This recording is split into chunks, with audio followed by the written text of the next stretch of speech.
Happy New Year. Happy New Year.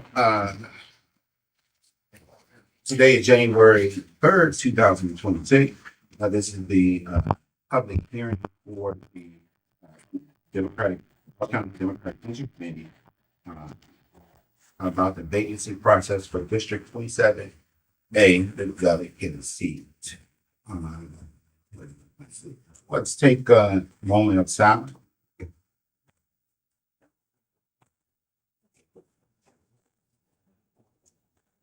Let's stand for the pledge of allegiance.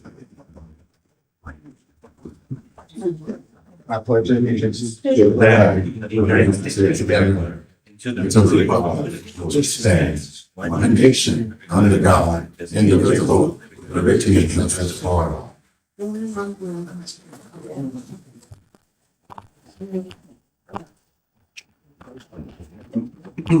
Yes. At this time, I'd like to recognize the elected officials that are in the room. If you could please stand and state your name and position.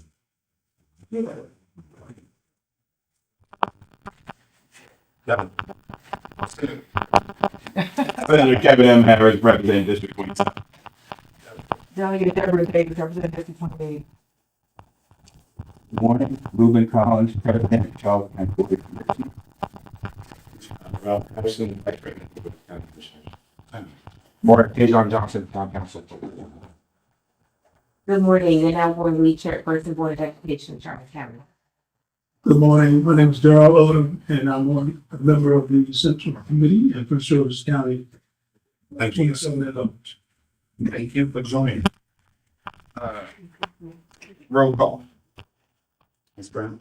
Melissa Davis, Right here on the end. Jason Henry, here. Elena Hardy, present. Joyce Little, present. Roderick Lewis, here. Derek Lockhart, present. Loretta Miles, here. Lenny Proctor, Yeah.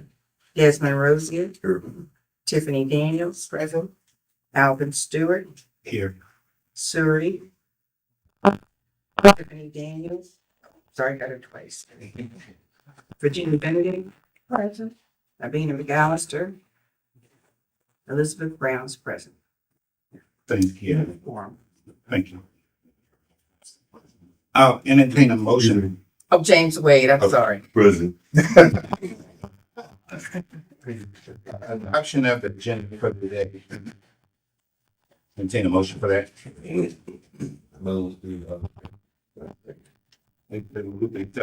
Any discussion? I do wonder if we can postpone this process simply because I don't believe that when we did the vacancy announcement, it included that the candidates had to apply to those counties and they couldn't have been expected to know that on their own. And in addition, I don't believe that we should be making a same day decision. We shouldn't be voting the same day that we have the interviews. Thank you. Noted. All in favor? Any opposed? I'll put that because of the reasons I stated. Thank you. Noted. The ayes have it.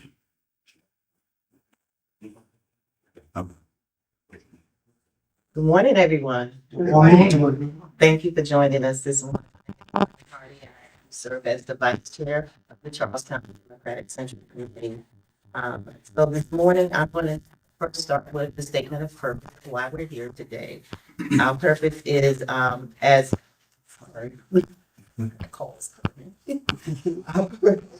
purpose for this meeting today is to have a special public hearing for the candidate delegate for the District 27 vacancy, 27A vacancy.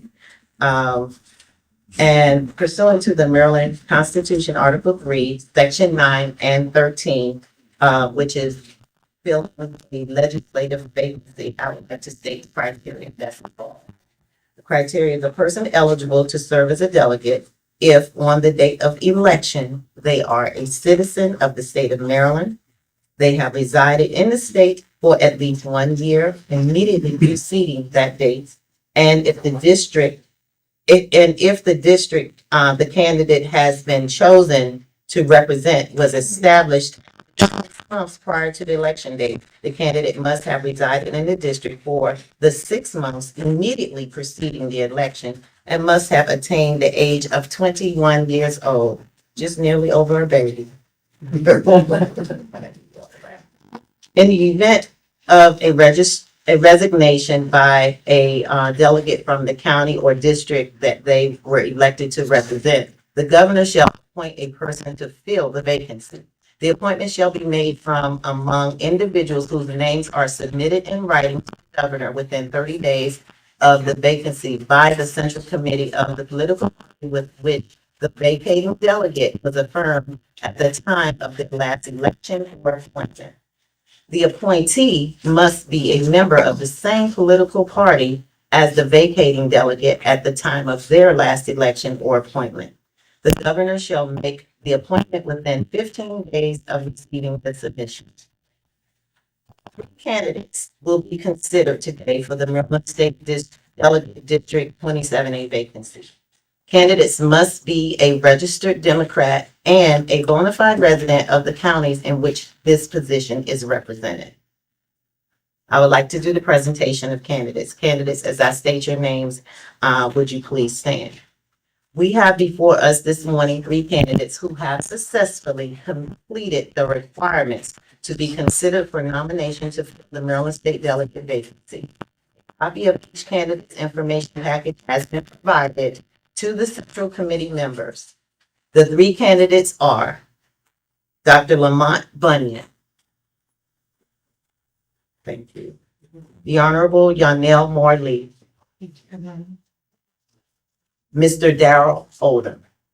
Good morning. Thank you. You all may have a seat.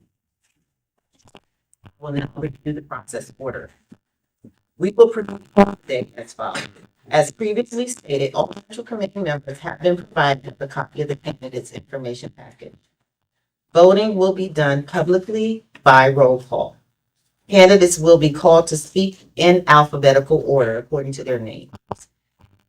All candidates will leave the room during the interview process and leave their cell phones with a trusted individual or with our sergeant at arms over here. Candidates will have 2 minutes to provide an opening introductory statement. If candidates have a guest speaker who will testify on their behalf, that individual will have 2 minutes to speak. There is a 2 guest speaker limit per candidate. A series of structured interview questions have been constructed by the Central Committee members, and each candidate will have 2 minutes to respond to each question. Central Committee members are not permitted to testify on behalf of a candidate. The Sergeant at Arms, Mr. James Wade, will inform all speakers when their time has expired. Speakers will be permitted to finish their sentence. Speakers must yield the floor once their 2 minutes have expired. Does everybody understand? Awesome, thank you. So we will now get started. Our first candidate will be Dr. Lamont Bunyan. So I will ask that all 3 candidates will yield their at this time. Dr. Bunyan, you may come up front, and Ms. Yonell Moore-Lee and Mr. Darrell Oldham, you can. There's going to be a room. Okay. Any electronic device needs to be in. Yes. Yeah, the proposed case ask if anybody showed up that does not acknowledge that anybody claims in an application that we're thinking on the interview. We had 3 applications and all 3. Okay, so I guess nobody claims, okay, all right.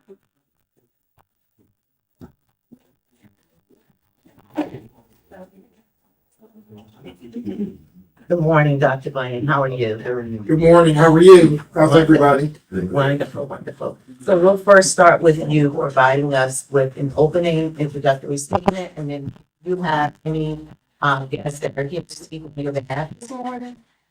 They will come behind your 2-minute introductory statement. So do you have guests with you today?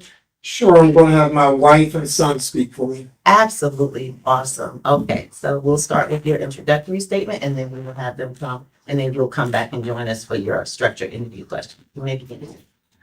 Well, good morning and happy New Year, everybody. My name is Dr. Lamont Bunyan. I have been a resident of America for about 24 years. I am really excited about the opportunity to bring my experience as a clinician with 2 practices and as a family man with 2 children that were public school educated, and somebody that knew or also know what it's like to need resources. Today I stand before you seeking to be a delegate representing folks in this room. And you may ask yourself, well, why you, Lamont Bunyan? Well, why me is because I think that I can relate to somebody on a one-on-one level, and I can express what they need to folks that has to hear it. How do I do that? I've been an optometrist for 27 years. My life is 20-minute conversations with people where I have to get their vision right. And I have to tell them that they're healthy and they're doing well. And that is something that has lent itself to opportunities of leadership. I recently wrapped up being the 100th president of the 100 Black Men of Prince George's County for 4 years, leading about 100 men and our 300 mentees in mentorship programs. So I had to lay out a vision. I had to learn how to relate to folks, especially their parents, because when you're dealing with youth, you have to work there. So anyway, I think that I have some leadership experience as well professionally that will lend it. I was the Maryland Optometrist of the Year in 2012. Which is a big deal in my field because not too many folks that, thank you. You can finish your sentence. Not too many folks that look like me who came from my origins made it to the top doctor in their field. Thank you so much. I appreciate it. You may call your guest up by order. So I would like to introduce my biggest supporter and my best friend, Dr. Mashika Bunyan.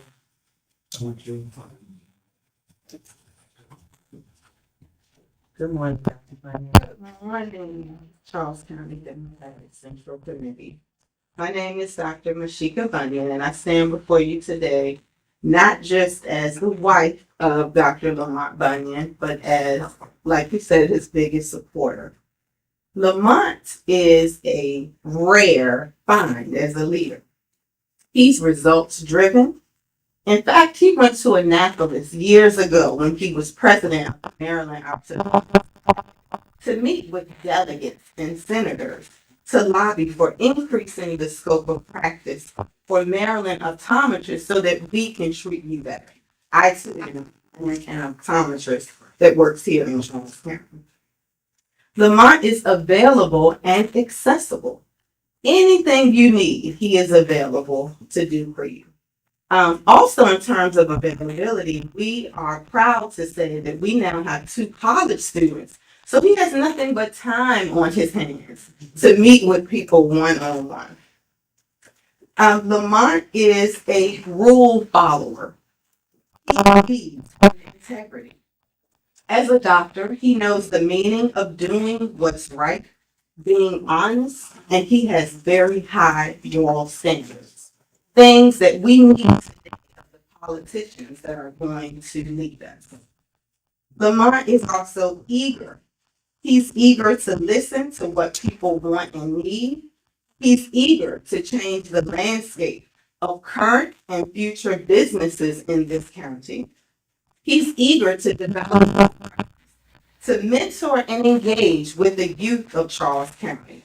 And he's eager to get started on day 1 of the 2026 legislative session to begin the work and change, impact for the citizens of District 27A.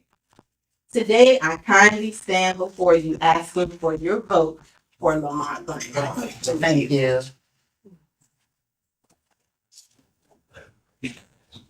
All right, and then the second person to speak on behalf is my pride and joy, and somebody that is probably the ultimate measure of me as a man, my son, Micah Bunyan. That works. No pressure. First up, good morning, happy new year, everybody. My name is Micah Bunny. I'm a graduating senior at Hampton University, but it's not about me right now. I'm here to talk about Dr. Lamont Bunyan, the optometrist, the former president of the 100 Black Men in Prince George's County, and a proud member of Alpha Phi Fraternity Incorporated. But above all else, I'm here to talk about my father, someone I look up to, someone I model myself after, and someone whose leadership I've been able to witness up close my entire life. Through Alpha Phi Fraternity Incorporated, I've been able to see his commitment to mentorship, to service, and uplifting the community. My dad was the president of the chapter here, right in Charles County, the Sigma Alpha Lambda chapter. The Sigma Alpha Lambda chapter of Alpha Phi Fraternity Incorporated. In addition to that, he recently just wrapped up his four-year tenure as president of the 100 Black Men of Prince George's County, and I watched him lead with accountability, with vision, and purpose, making sure that young people had the guidance, had structure, and real opportunities. And he didn't just serve in that role, but he made an impact. And I believe if you ask anybody in the 100, he left it a lot better than when he found it. So what makes him right for this position? Simple. He listens. He leads with integrity. He leads with integrity. He understands that leadership is not just power, but it's a responsibility. Serving others. And I know he'll be able to bring that same heart, that same discipline, and that same dedication into serving as District 27A as the Maryland State delegate. So, thank you, everybody. Vote for my dad. Thank you. I want to invite those to come on and have a seat. Thank you for waiting.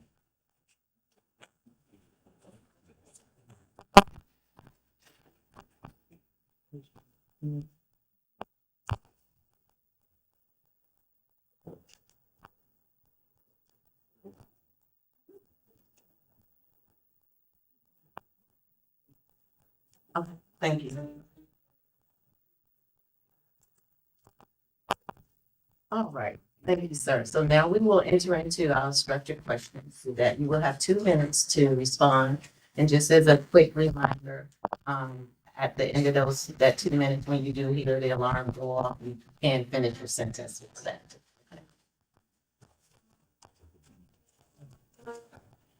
All right, so our first question.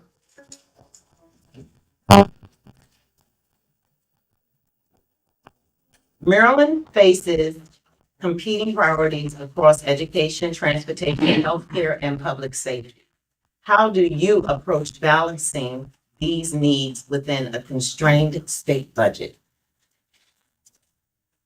Well, the healthcare one would probably be my priority because I feel that our health is our wealth, and I feel like everybody needs to make that work. Living in this area, transportation for me to get to my healthcare job would be the next priority because we have to be able in our community to safely and quickly get to our areas in the right mood and not have to deal with bottlenecks. We live in an area where we have resources and we have to have that tell the story of why that resource has to be available to the things you just said. That's one of the reasons I'm standing here, is to be that voice, to listen. And it's not just what I think, it's going to be what everybody in this room thinks. It's just my job to get in front of everybody, make a connection, get that moment, and let them know this is how. So I'm going to build bridges, I'm going to communicate, I'm going to make sure that what is the consensus is delivered so that we can change some things. Because I think everybody wants to change it for the better. Thank you. Next question. How would you ensure that Southern Maryland and Charles County specifically receives equitable funding compared to other regions of the state? Great question.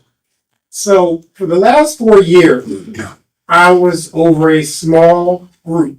You know, it has a nice name, the 100, but truly it's for Black boys to save them.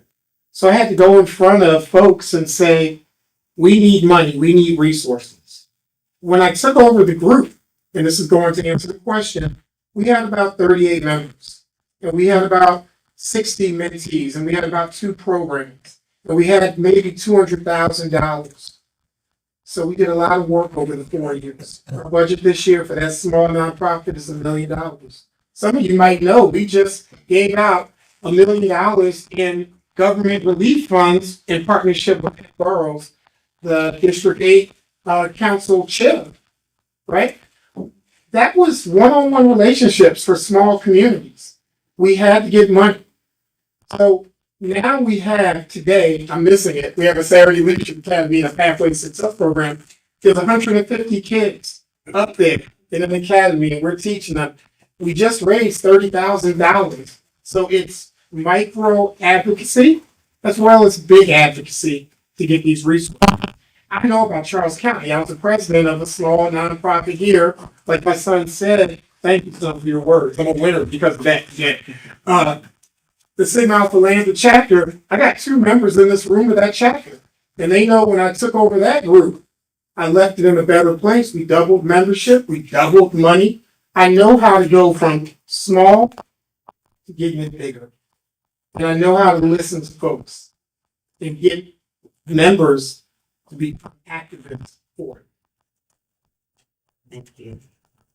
And I apologize. The first set of questions was focused on state budget and fiscal responsibilities. The next section will focus on ethics, integrity, and accountability. First question.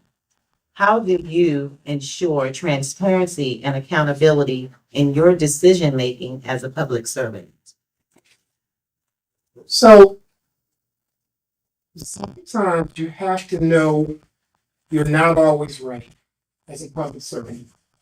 And again, there's 2 guys in this room who I had the pleasure of being their president, not calling them out. And it's ironic that I'm in this room with them because they were 2 of my greatest challengers to hold me accountable.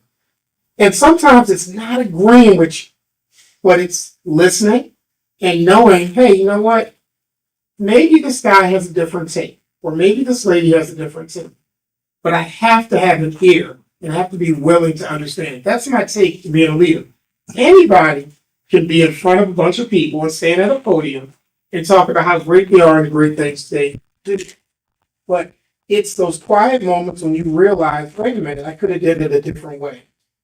Again, in my lifestyle career, I'm not optometrist, I'm a vision care provider. And just side fact, that means I'm a little bit of a nerd scientist, right? I don't know if anybody knows, but there are 36,000 options for eyeglass prescriptions. And my job is to quickly consider it. Another fun fact, most of you, there's about 5 or 6 choices that'll work great for you. But you have to listen. If you have a good optometrist, they're subjective, and they know that the final decision is a team effort. That's how I govern working in community areas. Because every day for 20 minutes, I do this again and again and again. I do that with my family, with organizations like the 100 and Alpha, when I was president of the optometrists, and I hope to do it as delegate for this community as well. I believe in one-on-one and listening. Next question under the same section. How do you define ethical leadership and how would you model it as a delegate? Well, one of my good friends is a pastor, and I challenged him because I said, you know what, you got to do better. You got to do better. You got to behave better. And what he says to me sometimes is a challenge because he'll say, well, even pastors got to have a life. Well, I disagree with that. I have to be the best example. I have to be a certain type of husband and father because they're watching. When I took on the role of being the head of my family, that means that I have to be a good example for them. Same way when I was over some of these groups, I had to be the first person to donate. I had to be tireless. And I think that if you're going to represent the state of Maryland and all these different concerns, you do have to have a good record. That means that sometimes you can't stay up late. And that means sometimes you have to get up early. And that means sometimes you have to say no to your old friends who may say, hey, let's do this. No, because I represent what's best. So I get maybe that some pastors have the luxury, and I don't, excuse me if there are any pastors in the room, they may have the luxury to, have some freedom. I believe if you're a public servant, you are walking a very fine line. And more importantly, as a father and as a husband, I walk that fine line. I want one day, I want my son to be standing here. And I don't want him to be standing here not knowing his dad didn't do the best. The next section is understanding and supporting CCDCC's role. Question 1. How do you plan to keep the Charles County Democratic Central Committee as a valued and informed system within legislative priorities, votes, and community engagement? Well, the first thing is, if I was given this opportunity, I realized I have to build a one-on-one relationship with everybody in this room. We got to know each other. And what I mean by that is you can reach out to me, I can reach out to you. And more importantly, I'm your servant leader. And a lot of leaders don't say that, but I'm your servant leader. And that means that I got to take what the group says, and I have to carry that message. It's really, really important. Not unlike being the president of some of these groups. They're men's groups, but I don't know if anybody's been a member of a sorority fraternity or a civic group like the 100. It's a lot of personalities in the room, and you got to navigate it. But you have to understand that leadership is running a meeting. I'm watching you run a meeting. The minority has to be heard, not the majority. And that's one-on-one. So I understand that if I was to go to Annapolis, it's going to be a lot of this time one-on-one getting to know each other. But most importantly, one-on-one making sure that county that I'm representing, that they're heard. It's not about Lamont. It is really about this committee and this community and making sure that I convey what you want me to do. So one-on-one communication, clearly having a direct line of communication to me and reaching out. I always made it a point, membership groups that I've been a part of, I have to be able to talk to people. I made it a point with my most recent group on a quarterly basis, monthly basis. I used to just call it members. Hey, how you doing? It's one of the things I kind of miss not being president because folks don't check in, but it's something that I cherish during my 4 years of leadership. Why do you believe that Charles County Democratic Central Committee should have confidence in your ability to represent District 27A with integrity and alignment to democratic values? Well, I have a track record. And I also have a little bit of a story that my family shared. I'm not walking into this because I'm new to being an advocate and a leader. I have some great opportunities to represent folks that look like folks in this room and to make changes.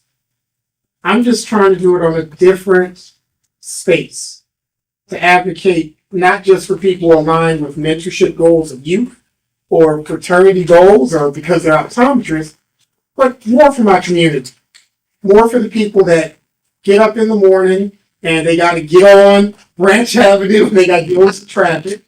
People who have kids in school, just like my kids successfully navigated out of school and now they're in college, but their concerns are different. They need to be heard. And I'm at a point now, I'm an empty nester, and I need to advocate a little bit broader.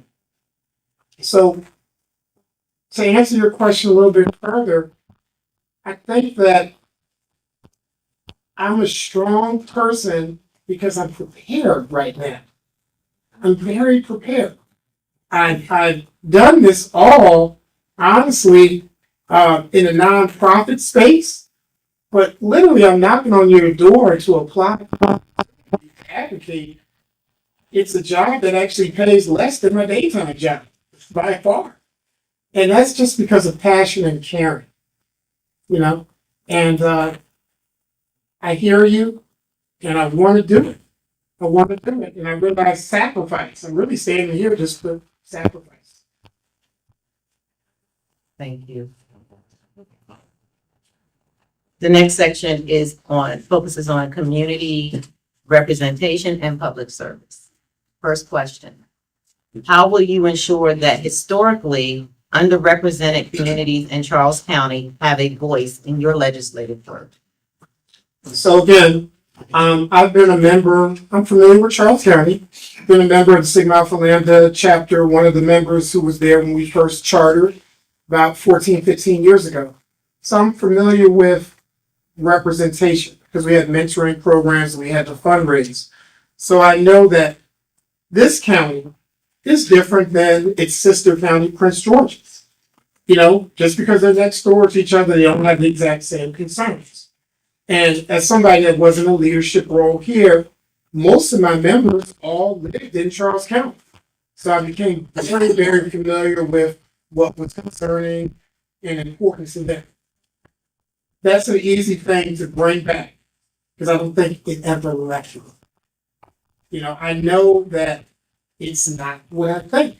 It's really what the folks that you serve are empowering you to do. Yes, you need to know the rules. You have to know the rules. And my wife kind of alluded to that. I'm a little bit big on rules and constitutions and bylaws, and I respect it. The second side is you have to know the people. So that will be easy to do because I've been doing it a very long time. Thank you. And the last section focuses on preparedness and legislative readiness. Question: what legislation or policy areas are you most prepared to work on immediately upon appointment? Healthcare, absolutely. So in the state of Maryland, of course, you guys are familiar that you have all these doctors and health systems. And I see it differently because I know the limits, right? I know what it's like to be a practicing physician. And I know what it's like when you get people in front of you and they don't have resources. So what do doctors do? We're just like teachers. The teacher who buys the paper and pencil to the kids. Sometimes you have to just make it work for somebody. It's that job. But I have to advocate, if I was to get this position, how can we equip our healthcare system to serve people better? You know, in the past year, my wife knows this is a pain point for me. I had several friends, 51, 52 years old, who died. And maybe if these Black men had better awareness about their own health, they would have died of cancer. One of the guys was a prominent Charles County resident, broke my heart, died in a month. Two others committed suicide. We have to do a better job arguing for better health care advocacy, awareness, resources, because it's a lot of preventable things that can be done with that. So that's what I'll be ready on day one. I hate to say that I'm going to run there and try to be a doctor to folks, but I'm supposed to because I'm trained to do it. So that's what I'll be ready. But I'm also ready to figure out mentoring resources. Our sister county, Prince George's, lots of money going out to mentoring efforts to empower our kids. I realize that, you just met my son, but not every child has two parents that are doctors, right? But he has to have an opportunity because my mom was a substitute teacher. My dad was a waiter. And they were able to empower me by example. So day one, I'm there for mentorship. I'm there for healthcare. I hope you guys vote for me. I will not let you down. I'll run with this job. Thank you. Thank you. And one quick question. I have patients later today. So I just want to know, am I okay to leave or should I stick around for a little bit? I'll stick around for, no, I got pictures of that too. I didn't know how long. Okay. Yeah, we should. Oh, okay, okay, all right. I can cancel this, you know. You can step out, sir, and, That was good. thank you everyone for your patience. Derek, Yonell Worthy. No.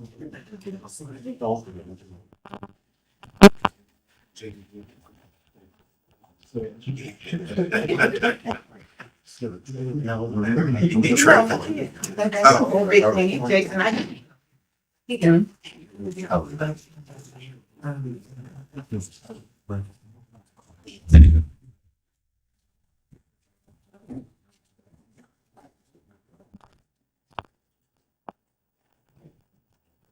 So next we will hear from the Honorable Yonell Moore Lee, and thank you, Ms. Natalie, for joining us this morning. First, we will allow you to have 2 minutes to just state your introduction and your opening, and then do you have a special guest that's going to speak on your behalf? Yes, sir. Okay, so how many do you? 2. Okay, awesome. All right, so each of your guests will have 2 minutes to speak, and they can speak after you finish your introduction. Okay. You have, you'll just cut me off on the street. Yeah, and once, so our sergeant at arms is taking care of that, and once you hear the alarm, you will be able to finish that sentence.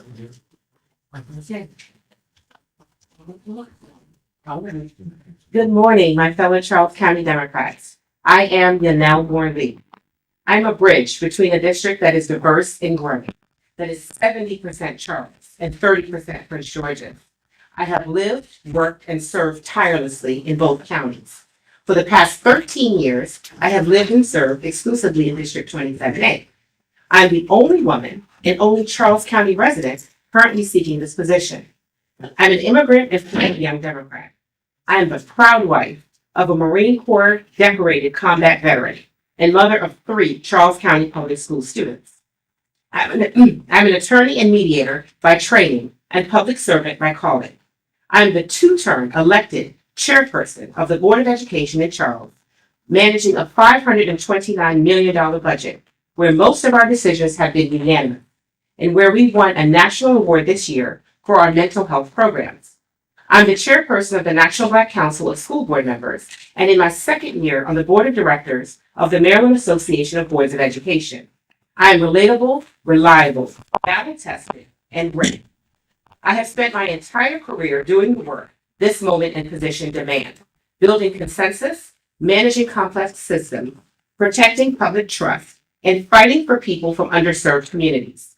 I understand and have implemented law, policy, and advocacy on the local, state, and national levels for decades. Decisions made at the state level must have input from local stakeholders. I will be effective in Annapolis on day 1 by focusing on solutions and not problems, by working to balance the budget in Maryland, by delivering results and ensuring that I bring funding and resources back to 27A, by transforming priorities into policy, by listening first and acting equitably and decisively, by researching, building consensus, and having strong constituent and stakeholder relations, by outworking and outlasting. Thank you. Thank you. You may invite your first guest. Thank you very much. I would like to invite the Honorable Deborah Davis. Good morning again, Delegate Davis. Ready? Good morning, members of the Central Committee and fellow Democrats. I stand today in support of the nomination of Yonell Moore Lee Esquire to serve as the next delegate for Legislative District 27A. District 27A leadership requires readiness. It requires someone who understands governance, who can translate policy into results, and who can represent a bi-county district with credibility and balance.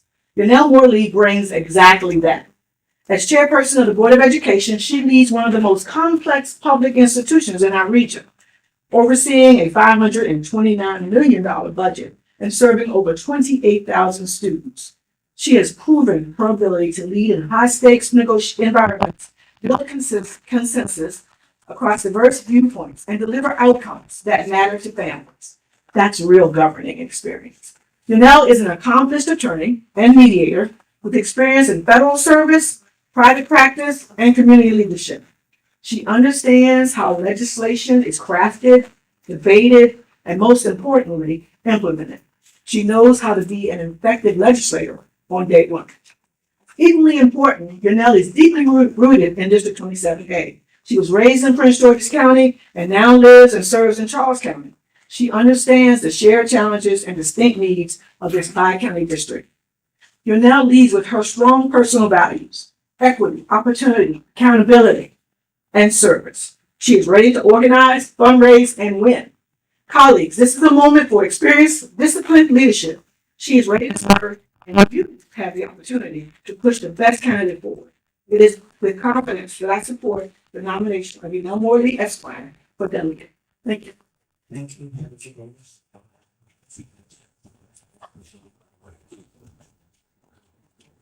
Our next speaker is the Honorable.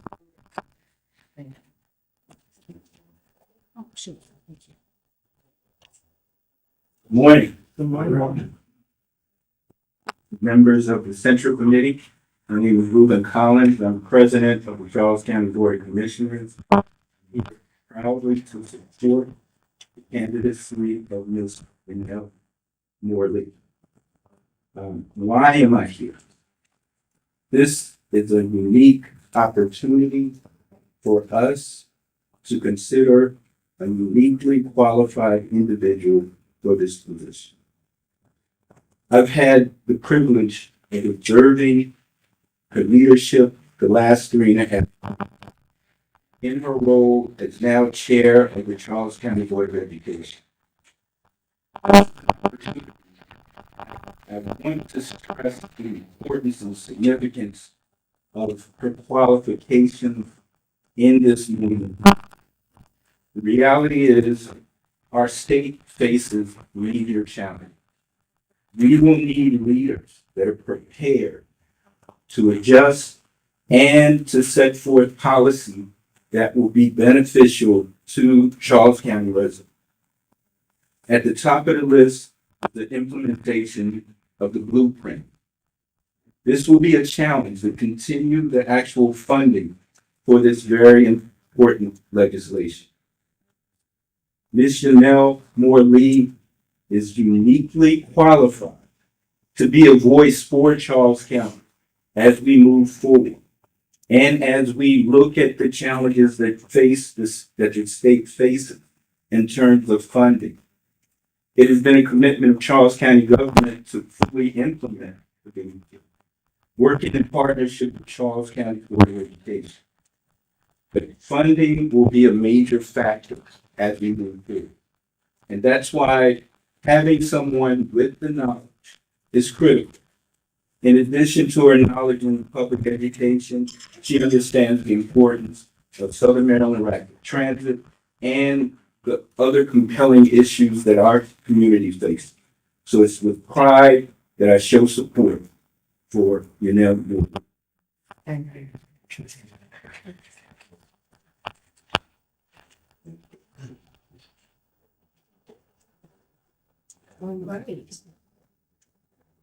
Well, I'm going to review some structured questions that we had this morning. We will again have 2 minutes to respond to those questions.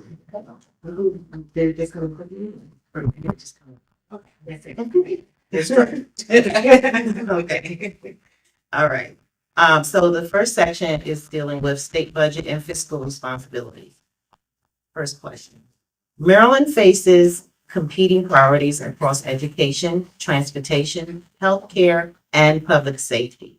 How do you approach balancing these needs within a constrained state budget? Thank you for the question. Well, first and foremost, to me, I believe we must go back to basics. We have to ensure that people's fundamental needs are being met. For me, education underscores all of that. Because when you have a strong state and public education system, you then help to build economic stability within the community. You lessen the need for many public state services, because people that are well educated that are employed and candidly have a stake in their community are much less likely to have an impact negatively on public safety. As someone who has served as a criminal defense attorney, I can tell you that when people feel vested in their community, where they feel like they have something to lose, they're not going to be as concerned about public safety. So that's why, for me, education is the underlying issue for all of it. I also believe that when we have a well-trained workforce, that helps strengthen our economic stability. We need to increase and attract more businesses, small businesses, as we don't generate revenue for our state. And also, oftentimes, the public school system, as in our case, is the largest employer in the county. So by having that economic stability, which again is underscored by education, you're helping to ensure that the people that support the public school system, our teachers, our paraprofessionals, have a living wage. So I think all of that plays into building a strong economy. So while I agree that the priorities are competing, for me, it's always going to be education. As an immigrant, education is why I'm where I am today. It's what we must ensure that we protect going forward. I also believe very strongly in health equity. I think health is a right and not a privilege. I think we need to ensure that people have their health needs protected, especially as we're facing these unprecedented times and increases in rising health costs. So those are the things that I would focus on. Thank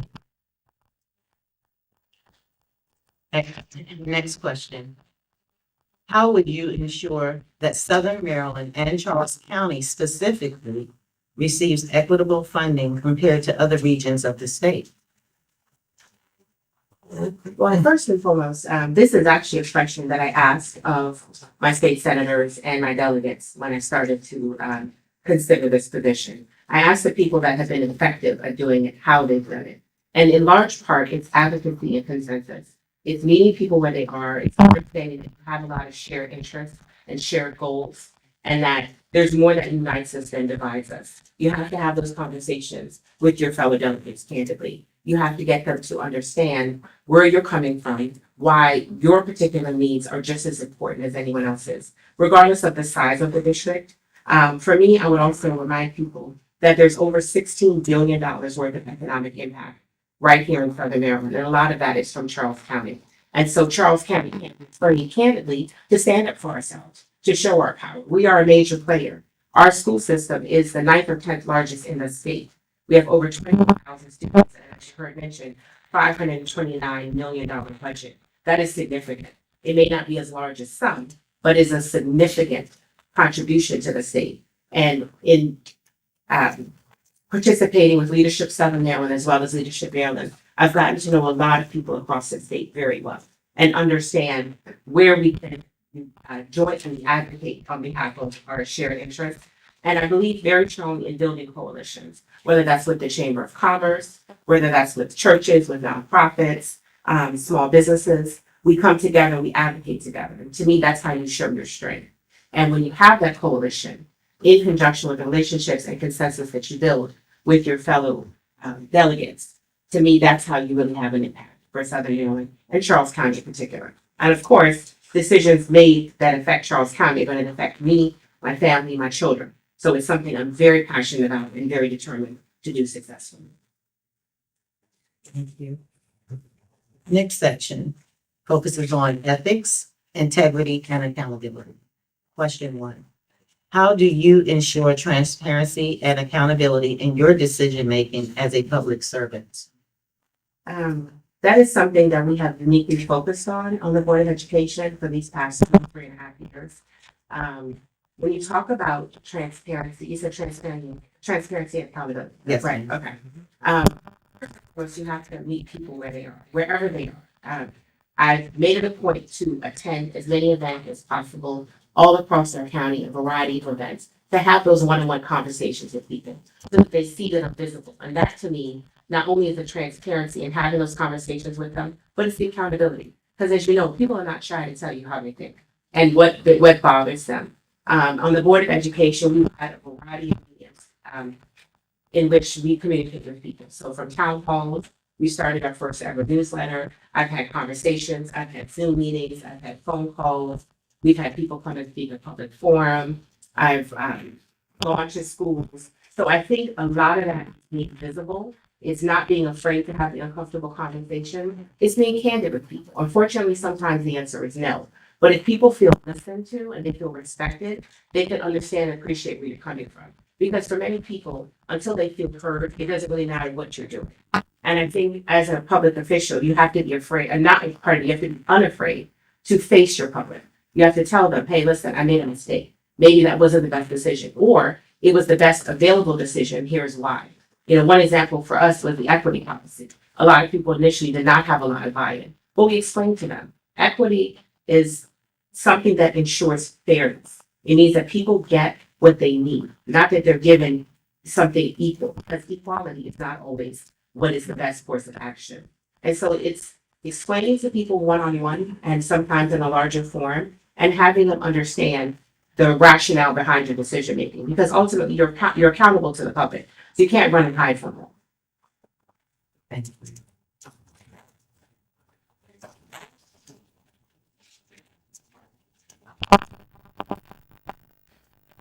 Next question. How leadership? Different help model the devil. I think personally, I'm candidly quite marred and taken by some of the foolishness that I'm seeing. A lot of the red versus blue, men versus women, black versus white. It disturbs me on a really, really deep level because I think it's unnecessary and candidly it's ineffective.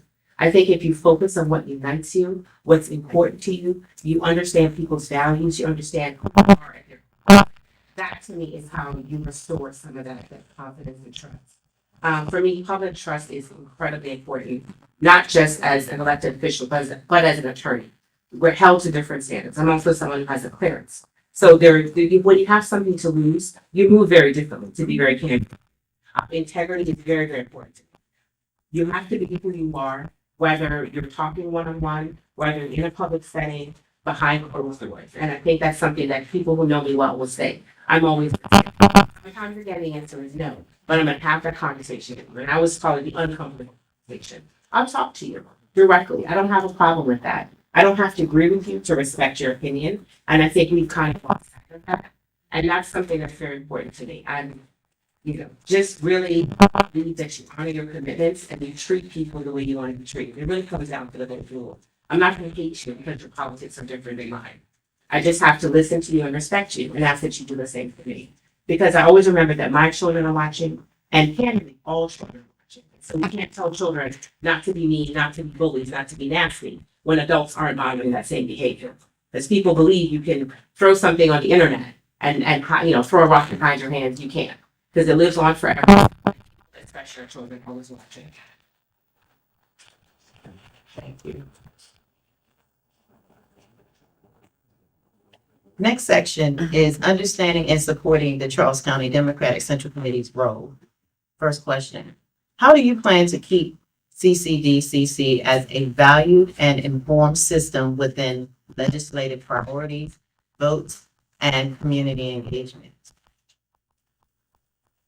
Well, first and foremost, just like me, you all are elected officials. You're elected by people in your districts, and you're elected to do a job. And part of that job is, of course, electing other Democrats. It's increasing our voter base. It's getting people engaged. And so I understand the argument that if there is a vacancy, for example, and assuming that's what you're talking about, that people should be allowed to vote. But practically speaking, for the sake of political expediency, that's not always possible. You may have multiple vacancies for one thing. Elections cost money. Elections take a lot of time. And we face this similar situation twice now on the board. One person left after 30 days. So like, is there something? Someone else left after about 2 years due to family circumstances. So I feel strong. If you elect people to serve and to hold an office, you have to trust them to make the decisions. And you have to trust their judgment. You have to believe that as local elected officials who are leading our Democratic Party, you are best situated to understand the constituents. You're best situated to understand the needs of the people. You are doing interviews. You are vetting people. You're having a conversation. You're making it open to the public. I even saw that you have a candidate forum coming up. So I believe that you are truly exercising all of the options that are available to you to keep the public informed and engaged. But At the end of the day, that's what you're elected to do. And I feel very strongly and would advocate at the state level within our party that you all should retain that right. Thank you. Next question. Why do you believe that Charles County Democratic Central Committee should have confidence in your ability to represent District 27A with integrity and alignment to democratic values? Well, first and foremost, because I'm a lifelong Democrat. The democratic values are very, very important to me. Believing in economic stability for all and not just people who can afford it. Health equity, some of the things that I stand very firmly on, legal immigration. I think that there are things that most Democrats would agree on and why we choose to be Democrats candidly. Because in general, we believe in equity and fairness. I think that the Central Committee can trust me because my record speaks for itself. My work has been consistent. It has been impactful. And candidly, it has not been in a silo. I've been able to create many great relationships. I have built consensus. I've built partnerships with people. And candidly, people sometimes who don't always think or look like me because they understand the importance and significance of what we do. I'm someone that I'm always listening. The people will tell you that. Good, bad, or different. I'm going to tell you if you ask what I'm thinking. And I'm going to be honest with you. And I'm going to respect whatever your opinion is. And one of the things I've learned as a mediator is the value of strategic and reflective listening. You can listen without imposing your own values on someone. Really just to make someone feel heard, I think is the beginning of the conversation. And when you make this decision, and I appreciate it's not an easy one, but you have to look at who has the intestinal fortitude, who has the courage of their conviction, who will speak up when something is not right, but will remain respectful and still honor the relationships. It doesn't need to be something that becomes contentious or nasty. You can tell people, I respectfully disagree, and remain just that respectful. And that's something that's very important to me. I have no problem speaking my mind, but I'm going to do it based on research and facts. I'm not someone that's just going to pull something out of the sky and agree with it. If I have an opinion on something, it's something that I've done based on research. It's what I candidly love to do. I'm admittedly a bit of a nerd. So, but I also like to hear all sides too. You know, I want to make people feel comfortable, and it's something that I really pride myself on as a chairperson of the board. I do what I call living your vote.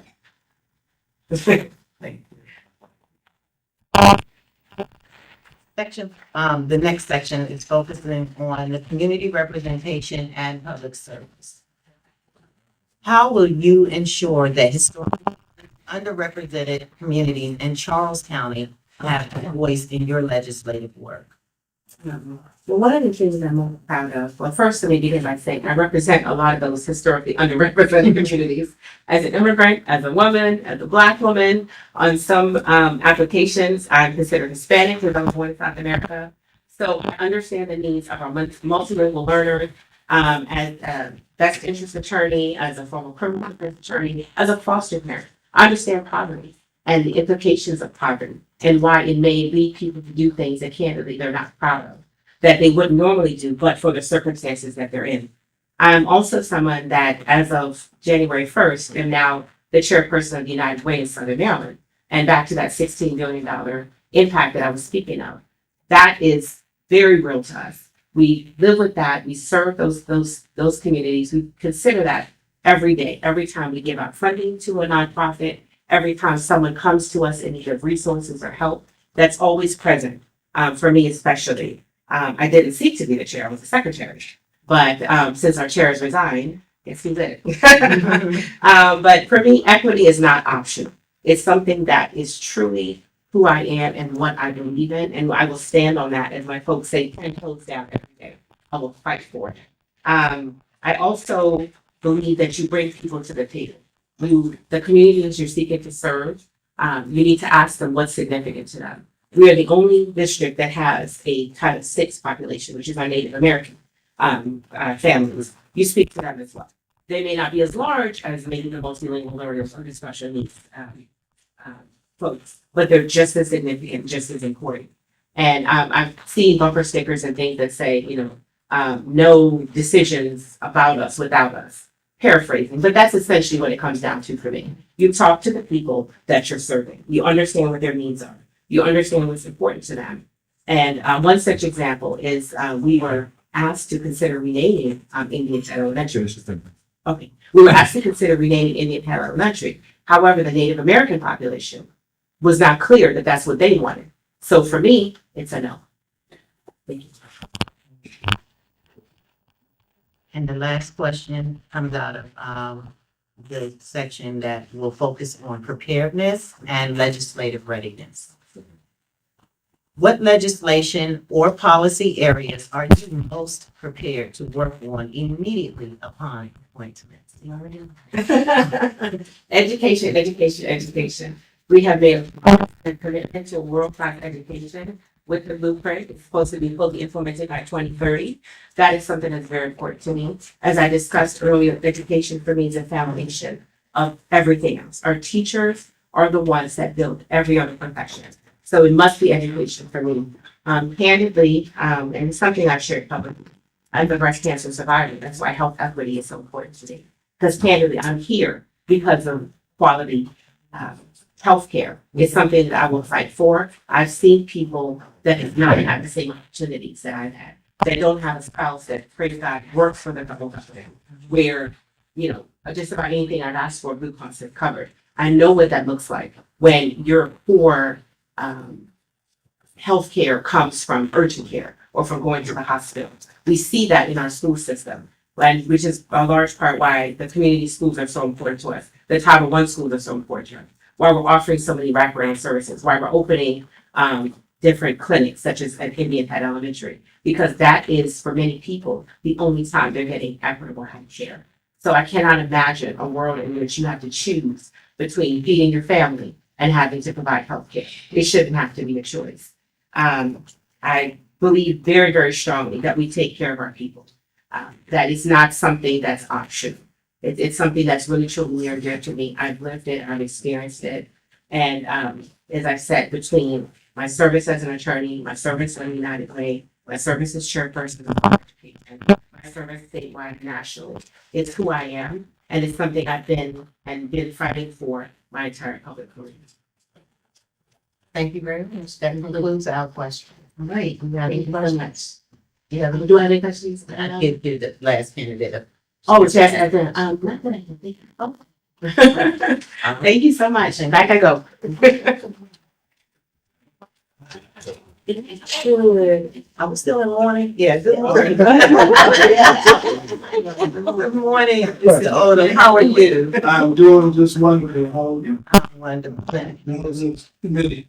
Everybody well.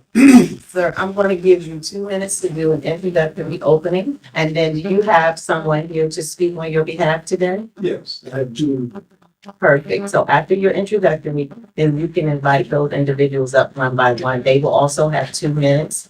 And just as a reminder, at the end of your 2 minutes, you will be able to finish your sentence once you hear the buzzer, but you won't be able to go much farther. Okay? I'm gonna grab my phone because I have the time. We have a time. We got you.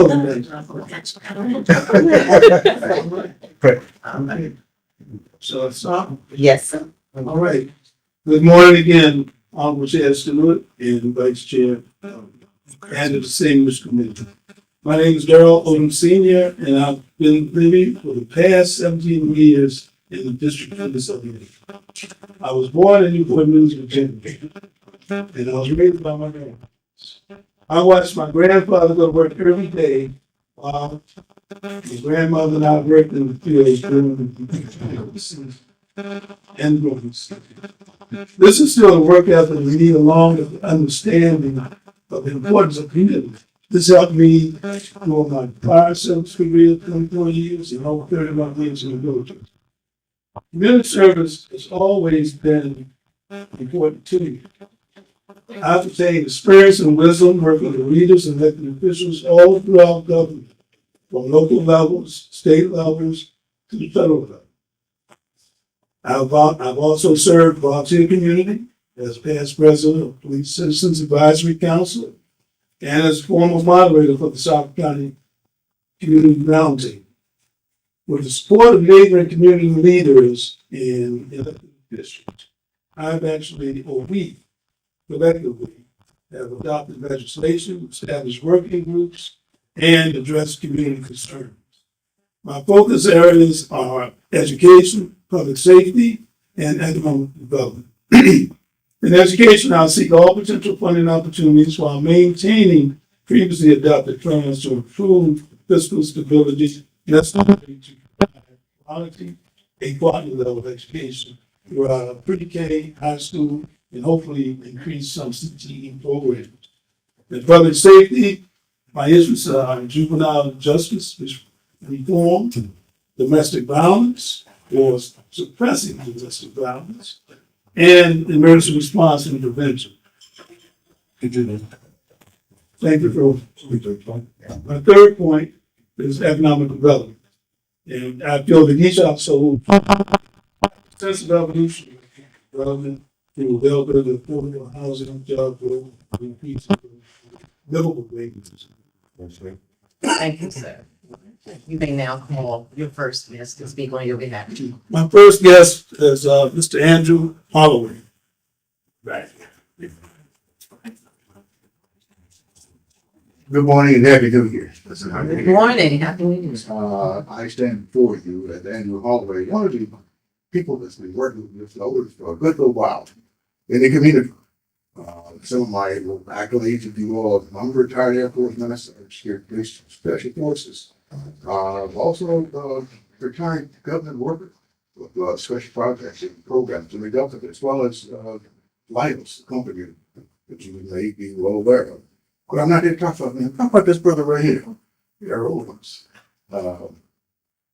Mr. Odums and I met more than 8 years ago at one of the many meetings at the South County Community Roundtable at that particular time. The South County community, because of the District 4 police district of council of 8 at that particular time. Mr. Odums, we worked tirelessly to try to develop language and processes that we brought to Annapolis to help the stronghold the laws and rules for HOAs. It was hard as heck to get something done at HOA. We've also worked with TJ. He's been on the lead on the junction. He's there. That Howard, TJ's been called the Howard of death. Called it the I guess number of deaths has been happening at that Howard. But we now have safety measures put in place to kind of curtail some of that. That's all because of some of the leadership by Mr. Odums here. Along with that, we've also worked with Annapolis, our elected officials and county officials about the water drainage issues that we had.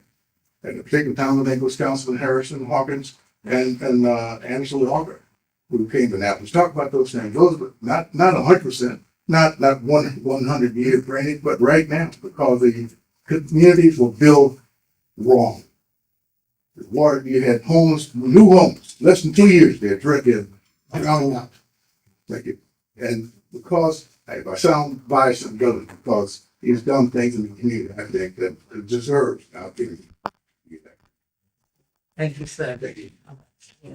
Next, yes, is the Honorable Senator.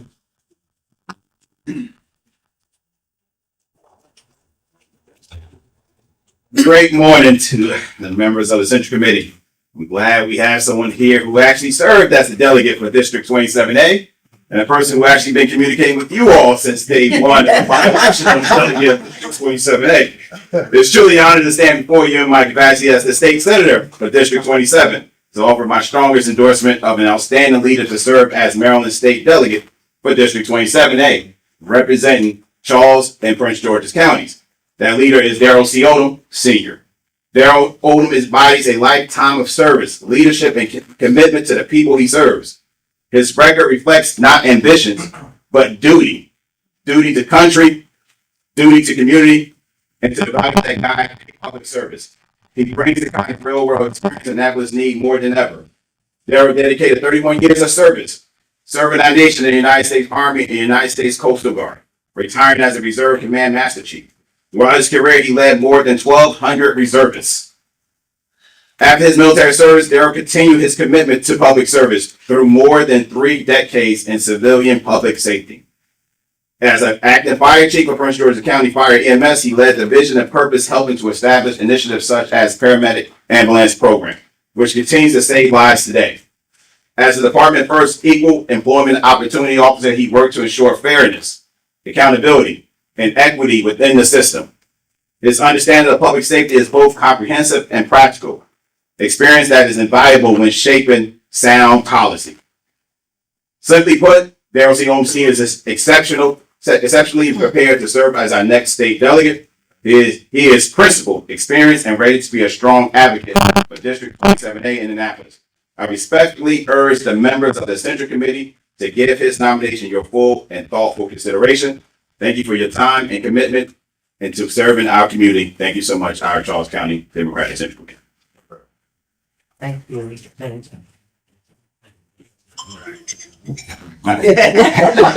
They need that this time. Mine can't put. Well, Mr. Odom, we do have a list of structured questions that we will, review with you at this time. And you will have 2 minutes to answer each question. And again, as we stated before, if you do go over, you have. Okay. All right. Our first set of questions come from, will focus specifically on state budget and fiscal responsibility. Question number 1.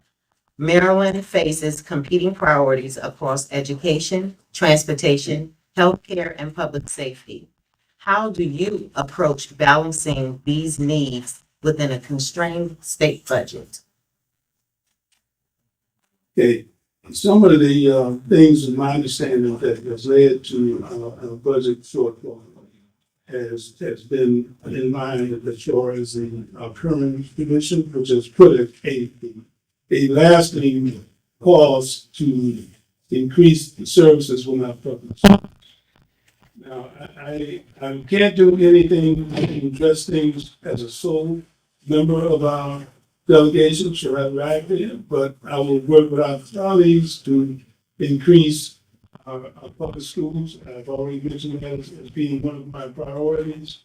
And as far as public safety, we need to increase the number of sheriffs that we have. But we need to make certain that if there's any room to reduce costs, such as a program that is not producing what the goals or objectives of achievement are, then those would be funds that could be relinquished. And by relinquishing, I mean that we would save money in our budget. So those would be the first type of programs, if there are such programs, that are not bringing any real gains to our community. The infrastructure, the transportation, there's been the smart transportation, the rail system that this has been studied and this has been discussed on numerous occasions. And I know I've gone up 301, 210, and I know there's a vast need for some solution. And I certainly want to be a part of that solution. And I think the rail transit situation would help immensely to be able to move. And I would be looking for comments and suggestions from this body and the community and my brothers and sisters on the legislative body. Okay, thank you. How would you ensure that Southern Maryland and Charles County specifically receives equitable funding compared to other regions of the state? Excuse me, I'd be looking for communications from those that are within the communities. And you mentioned equitable funding. Yes. I would look at we were seeing funding that's commensurate with Charles County's growth. The population is increasing, services therefore will be increasing. And so we need to get the commensurate amount of funds that can be relative to our growth and needs. I need those communities to share with me so that I can be on point and understand specifically what the needs are. And I will be, as a delegate of 27A, available, have an ear out, my staff would have, at least I've been told I have a staff, but I would look to them to converse with those elected officials such as yourselves and members of their community, so that I would be on point and take back and discuss the needs. And I'll certainly ensure best that I can that we are receiving the funds that are needed for us to sustain our company in life within Charleston. The next section focuses on ethics, integrity, and accountability. Question 1. How do you ensure transparency and accountability in your decision-making as a public servant? Equity, and there were a couple others you mentioned. Yes, sir. Ethics, integrity, and accountability. Would you like me to repeat the question? Yes, please. Thank you. How do you ensure transparency and accountability in your decision-making as a public servant? Transparency and accountability are things I'm familiar with. Serving in the military, the length of time that I had within the fire service, accountability has been one of the greatest of those positions. I've been as a young man, I can remember days within the fire service as a young man when individuals' lives and the safety of their property was left within my hands.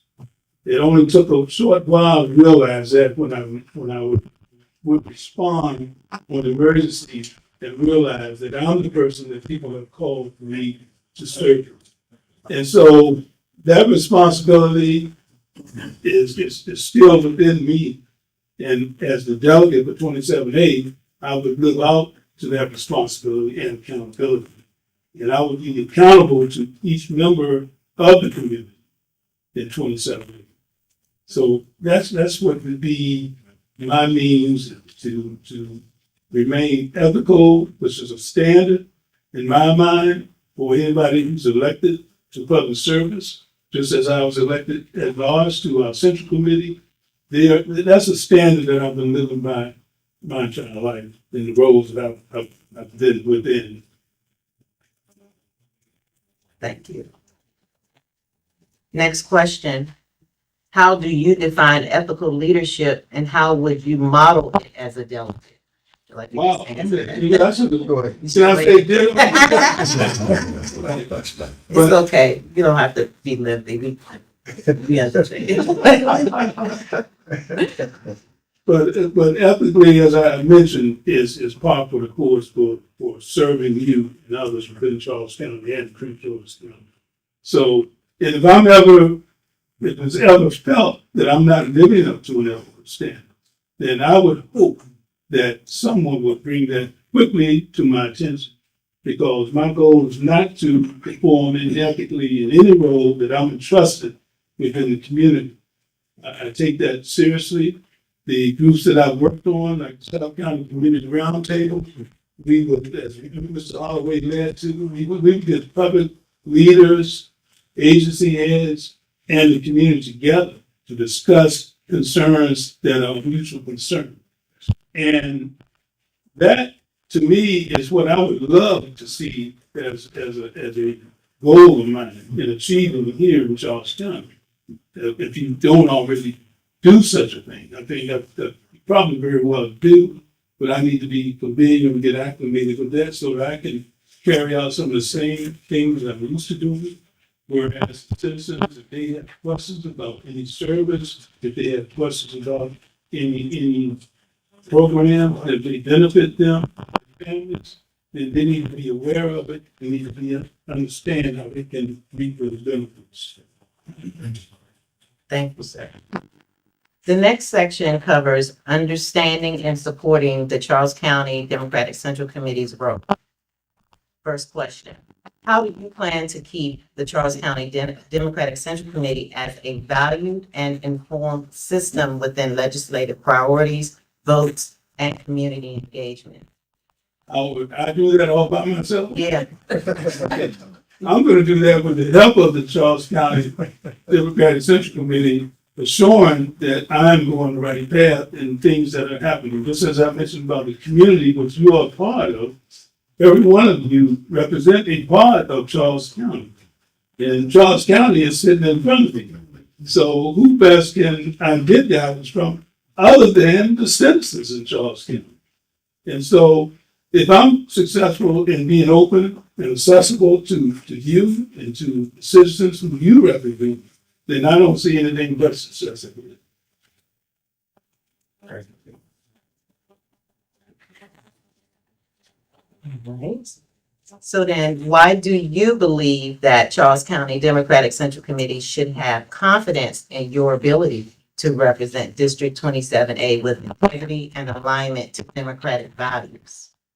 Well, I think I've said a few things that may measure up to that, but the true question and the true test will be in my performance. And I think that that's where the rubber meets the road.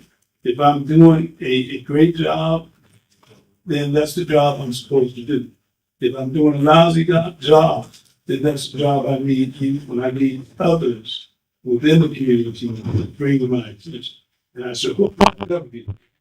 But if I am slight of any area, I'm weak in any area, just as in the military, we get assignments to wherever, to do whatever. And oftentimes when we get those assignments, we may not know what is really entailed in performing that. When we hit the ground, we have to communicate with one another. We have to get our direction. We have to get our goal and our mission. And questions can be asked. But when it's time to perform the duties, then there may not be time for questions. But there may be hopefully time to look at recruit. And if we fail in any one area, we don't have a fail period. But we may fail, but then we'll come back and we'll see where we need to regroup with one another and share input as we see as to how we have failed or how we may fail if we don't take a certain turn. So I would approach it in that same manner. I think that working with my colleagues, should I be in the House of Delegates, will be, I can't even imagine what type of experience it'll be. And I think it'll be a great experience. And I think it'll give me an opportunity to connect with each and every one of you and the citizens in our community. And I think that is what we're doing. Perfect time. All right, the next section, and we only have two more Oh, questions. thank you. I figured I'd take that stress off. The next section does focus on community representation and public service. The first question is, the only question is, how will you ensure that historically underrepresented communities in Charles County have a voice in your legislative work? Well, it seems like I'm putting a lot of weight on you all, right? But I'm not putting that weight on you without being there to help carry the load. But the only way I can understand that is to actually get here in Charles County and engage with this community, all right? And honest, earnest engagement, If you don't like my hairstyle, well, I'll try to change it. I'll get ahead of it. It won't be much different from this.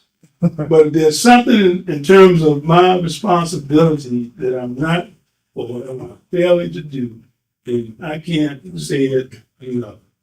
I need to. I just can't overemphasize that point. Because I can't do what I don't know is expected from me to do. And if I'm not doing it, or if I'm failing to do it, and I think I'm doing a good job, then that's even worse. So I don't want to be in that position. So I want to make sure that I have a communication with you, that I have a communication with the citizens that you all represent. So that we can do things like help out you, like domestic violence issues and concerns. Like we got to get our youth focused on some things that will be beneficial to their growth and development. And then they won't be getting into issues where we see them on the news because they've done something that's maybe terrible, but we don't know what's driven them to do that. And I think that if we can collectively bring about programs, which is not hard to do because there are a number of organizations that are out there who are willing to help. And so I just need to know them, you just need to know them, and then we can collaborate with together to solve those problems.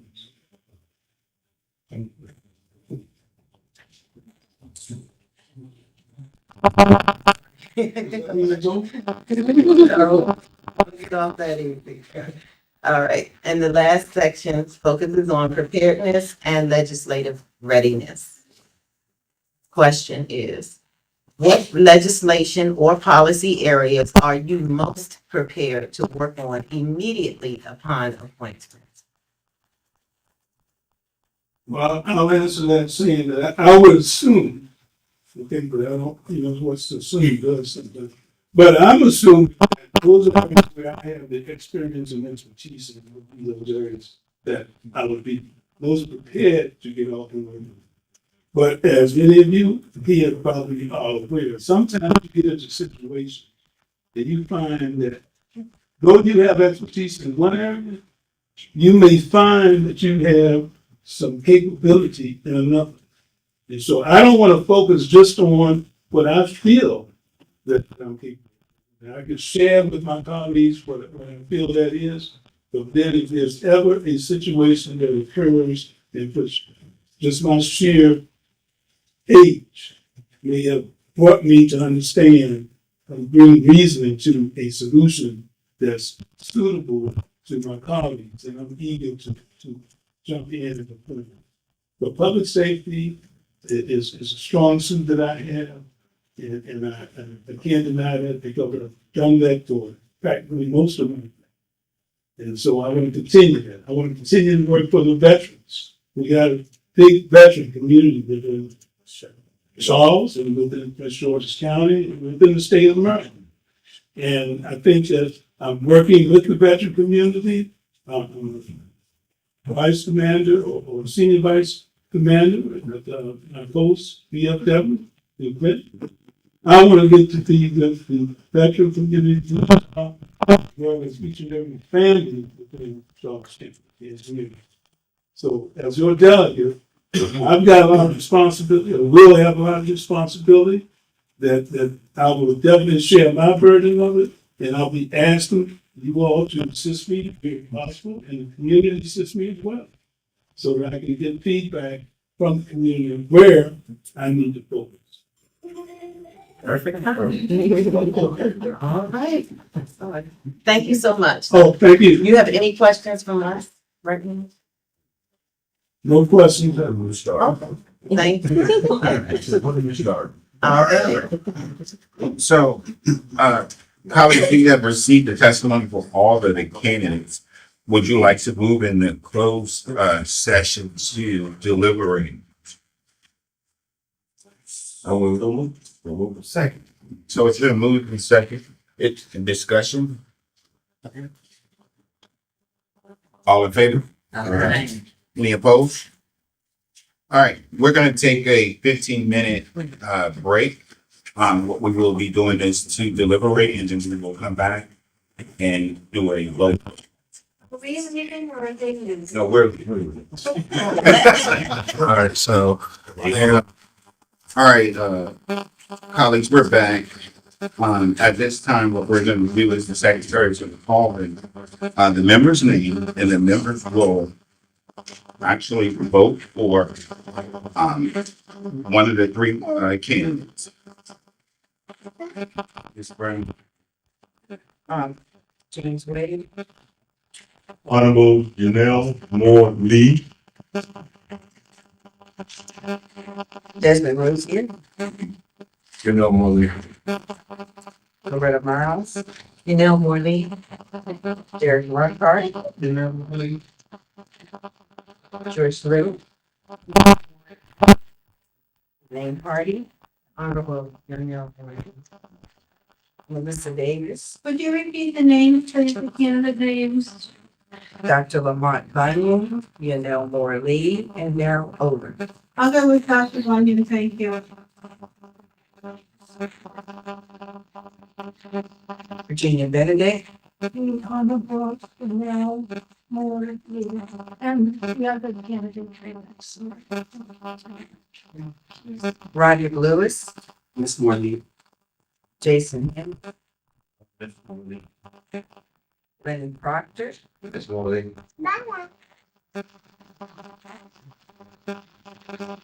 Dr. Daniels,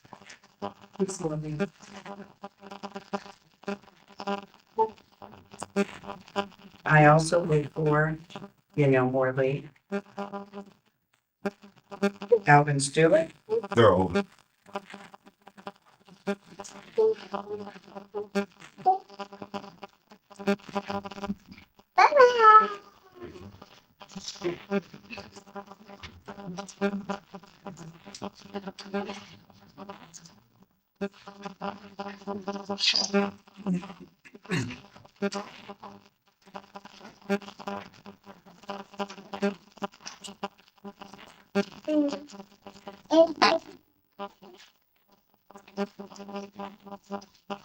Our, their responses, we have Dr. Bunyan at 1, and Earl Odom at 1. We have Yanel Moore Lee at 12. Congratulations, Ms. Lee.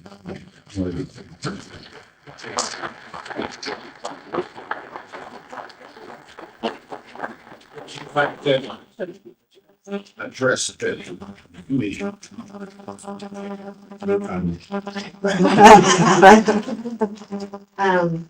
I'm just really I'm trying to find my last one. But that you're trusting me very huge amounts about it. I will not let you down. I'm not sure what the next steps may be, and what will happen, but I'm very proud to represent you. Special thank you to my husband, Dylan, to my family, to Helen Davis, to Rick Collins, and just for everyone. Thank you so very much. thank you.